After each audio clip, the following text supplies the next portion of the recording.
Good day po. Today, yung vlog po natin ay tungkol sa Panaflex, no?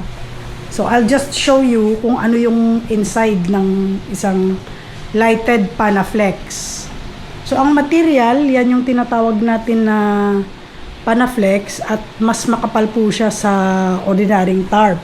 And then, translucent siya para po yung ilaw sa loob ay makapasok po dun sa harap, no? So, translucent. Meaning, ma-penetrate po siya ng ilaw. So, sa loob, ito po yun. Meron siyang Ecolum LED na po ito. So, that energy saving. So, sa isang 2x4 na flex, meron tayong 4 na ilaw. Ayan po. So, meron po siyang housing and then naka-wire po siya para easy to maintain and at the same time, wala na po siyang extra na bracket, no? Ayan. So, bukas po yung sides and lalagyan po to ng takip na GI plain sheet. Pero pwede po siyang i-maintain in case na may magpapalit tayo ng ilaw. Yan po.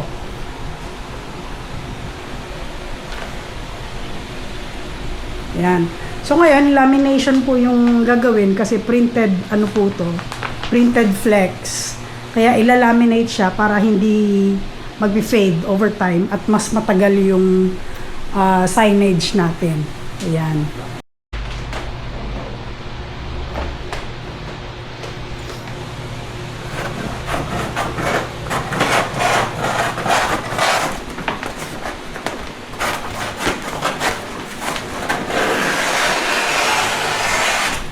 Yung lamination sheet ay meron na po siyang line para guide po siya kung magka-cut po ng cut to fit yung ating lamination sheet. So, ayan. Ito po yung paper backing. Pinipeel off po yan kapag nag-install. And then, maiiwan yung laminate, no? So, ito po siya, yung laminate. Ayan. Glossy. So, ito yung nasa top po ng ating flex to protect it from sunlight, UV, at saka dust overall. So, mas matagal po yung signage. Ayan. Yan lang po yung construction sa loob.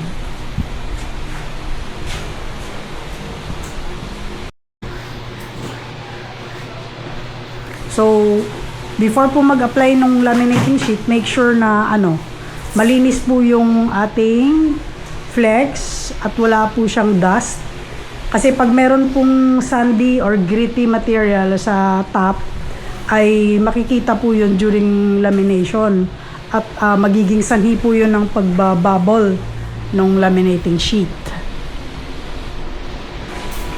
Then, next, apply po ng water with a little bit of dishwashing soap dun sa surface. Tapos later on, lalagyan din po yung laminating sheet para po ma-move po yung lamination sheet, no?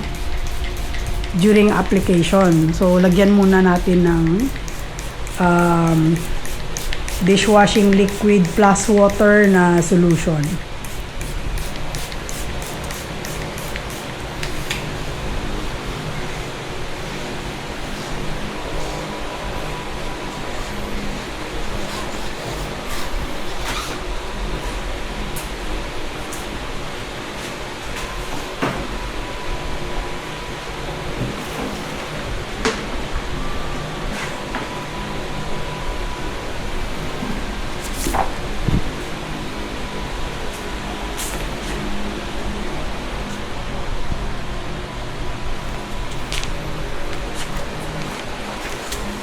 Then, peel off po yung paper.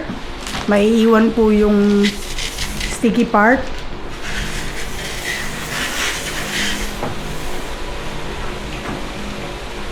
And again, lagyan din po ng solution.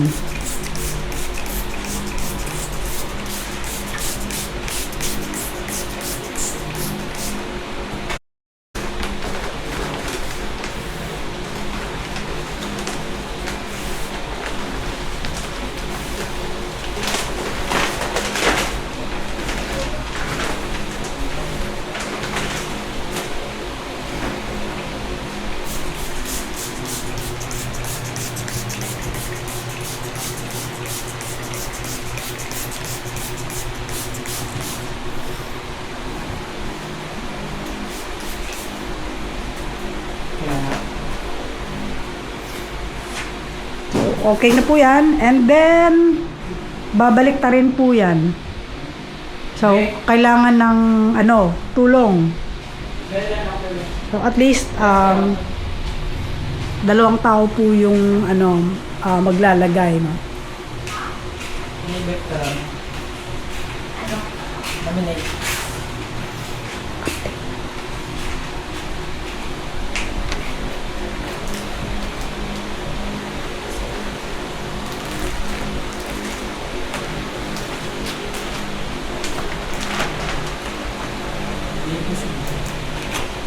Ayan. So, ngayon po, yung sticky side na po yung nasa bottom surface. Yan lang po. So, mag-ask po kayo ng help, no? Para hindi po siya gugusot. Again, apply sa top din para paghagod po ay hindi po may scratch yung laminating surface natin.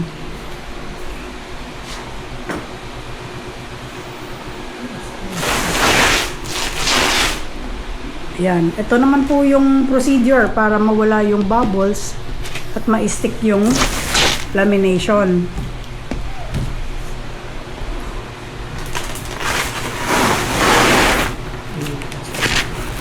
So, part by part po siya. Then, at the same time, kinukuha po yung liquid.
Yan, final check, no? Kung okay na yung lamination. So, make sure na wala po siyang bubbles. Yan. Final check. Yung liquid po ay kusa din po siyang magda-dry, no? Later on, pag bin lower po siya. Yan. After this, ibo-blower po siya para mas ma-stick po yung lamination dun sa ating flex. Yan, final white.